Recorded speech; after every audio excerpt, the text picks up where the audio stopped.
you guys coming out this evening. There's a lot of stuff going on here, I know, but you guys coming out for this performance, I really appreciate that.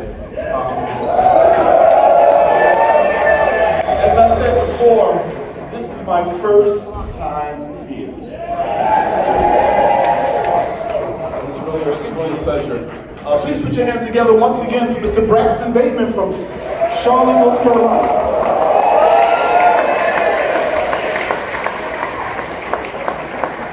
And on drums, once again, my guy who's holding it down for me, I love it. King Noli on the drums.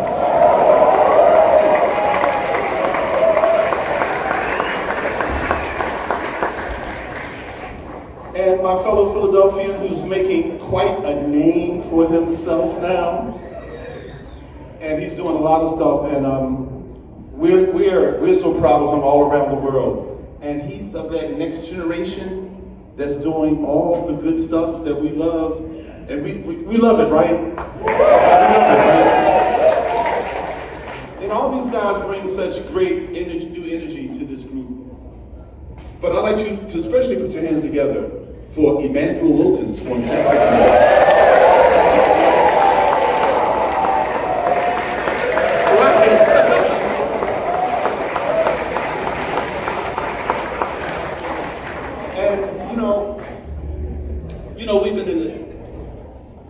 Some of us have been in the business for a long time, right?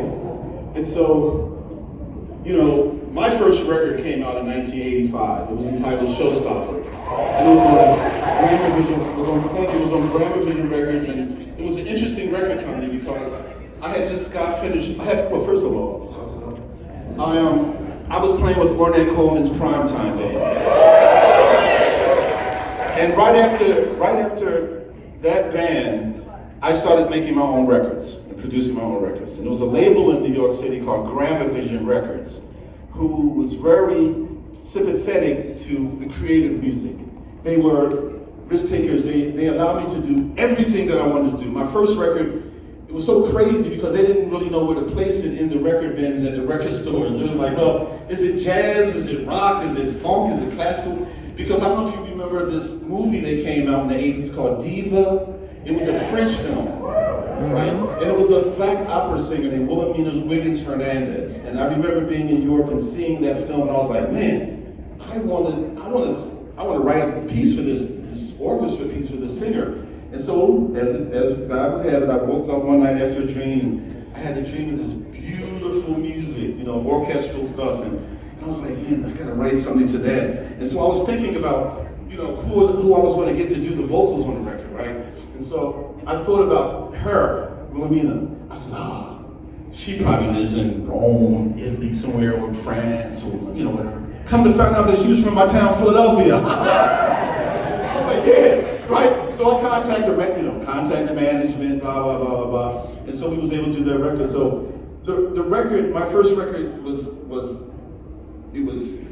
jazz, rock, funk, classical, right? And they didn't really know where to place it. But there was, and then when I found out that there were other people that was like me, who was adventurous like me, who was creative like me, and they were monster musicians and exquisite improvisers. And I found out about this guy, and I was like, oh wow, this guy thinks just like me. And then in our conversation today, he started telling me about 1985, when everything was just beginning, when we were first starting out our careers and things. And I was really amazed to hear that he remembered that. So we take it full circle, 85, 2025, and I'm honored and pleased to share the stage with none other than the extraordinary guitarist and creator, Nels Cline.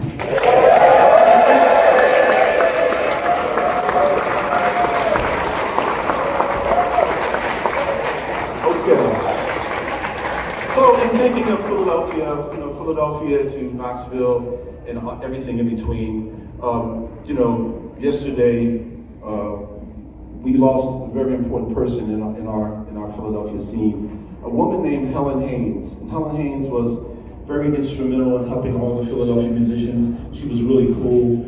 The first festival that I did in Philadelphia, we had a festival, we still have it in Philadelphia called The Outsiders.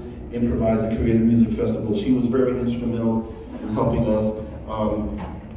Emmanuel knows her, and so I want to just slow everything down right now for a second, and I want Manny and I to do a little special tribute to her, if you don't mind, okay?